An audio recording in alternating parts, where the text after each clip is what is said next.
আচ্ছা, অন্যে কি আপনাকে ব্যবহার করছে? অন্যে কি আপনার ভালো মানুষের সুযোগ নিয়ে আপনার ক্ষতি করার চেষ্টা করছে? সেরকম হলে আপনি কি করবেন? কি করণীয় আপনার?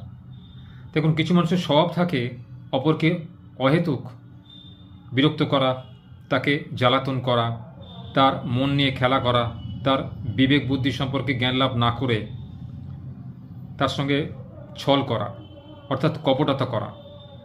এই শ্রেণী কিছু মানুষের স্বভাব থাকে মানুষের ক্ষতি চিন্তা করা। তাকে কি করে নিচে নামানো যায়, তাকে কি করে উঁচু জায়গা থেকে নিচে নামানো যায়, বা সে যে জায়গায় রয়েছে সেই জায়গা থেকে তাকে স্থানচ্যুত করা যায়। এটা কিছু মানুষের স্বভাব থাকে। এরকম স্বভাব যখন থাকবে তখন বুঝতে পারবেন যে সে মানুষটি আপনার সঙ্গে প্রতারণা করছে বা সে আপনার সঙ্গে দুর্বিসন্ধিপরায়ণ কোনো কাজকর্ম করছে।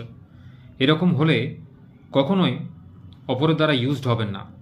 অর্থাৎ লোকে যা যখন বলবে আপনাকে আপনি সঙ্গে সঙ্গে করে দেবেন না, বা তার কথাটা ভালো করে বুঝবেন সে কেন করতে চাইছে, তার উদ্দেশ্য কী, বিধেয় কী ইত্যাদি না জেনে শুনে কখনোই কোনো কাজে হাত দেবেন না, বা তার কথায় কান দেবেন না।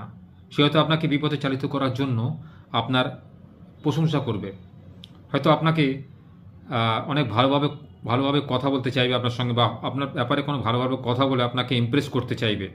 সেই কথায় কান না দিয়ে আপনি যদি তাদের কাজ করে দেন তাহলে কিন্তু তাদের ফাঁদে পড়ে যেতে পারেন, এবং একবার ফাঁদে পড়ে গেলে কিন্তু তারা আপনাকে ব্যবহার করেই যাবে। আপনার কাছে ফাঁকা কলসি মতো মনে করবে তারা। তাই কখনোই নিজের ইউজড হবেন না, এবং অপরের দ্বারা প্রতারিত হলে বুঝে যান যে সে আপনাকে প্রতারিত করতে চাইছে। সঙ্গে সঙ্গে সেই স্থান ত্যাগ করুন, অথবা সেই ব্যক্তির সঙ্গ ত্যাগ করুন।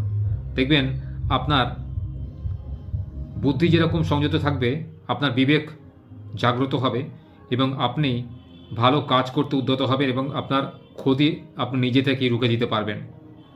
তাই কোনো লোকের কিছু কথা যখন আপনার প্যাঁচালো মনে হবে সেটাকে একটু ভেবেচিন্তে দেখবেন।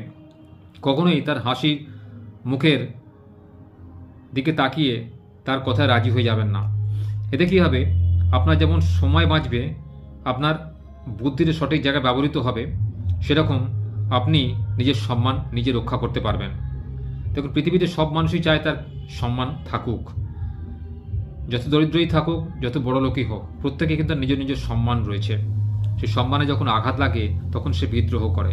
এই বিদ্রোহ করার সময় এখন এসে গেছে। কাউ কাছে নিজেকে এত খেলো মনে করে দেবেন না। আপনার জীবনটা কিন্তু বইয়ের খোলা পাতার মতো নয় যে সবাই পড়ে যাবে।